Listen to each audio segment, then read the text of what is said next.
iets uitgevind. Ek het na die dag vir my 'n blikkie koeldrank gekoop. Ek drink nie baie daarvan altyd nie, maar ek mag, het was 'n spesiale dag. En toe maak ek die koeldrank oop en toe sê hy, pssst. Oh, dit is die lekkerste oomblik vir my, want jy hoor sommer die koeldrank is lekker, hy is koud. Hy maak sê, pssst. En dan is ek baie lus daarvan. En toe dink ek, haai, ek weet hoekom maak jy koeldrank so, want dit is lekker vol gas, dit kiel jou tong en dit kiel jou keel as jy die koeldrank so drink, en dan is dit baie lekker. En as die koeldrank so maak, is dit omdat dit vol gas is. En toe lees ek Efesiërs 5 vers 15 tot 20 en toe sê ek, haai, maar God se kinders is ook vol. Ons is vol van die Heilige Gees.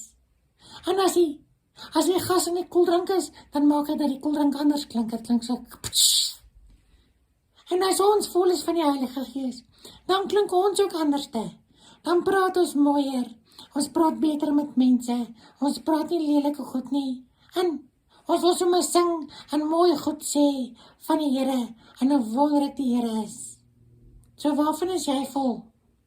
Ek is nou sommer lus vir koeldrank.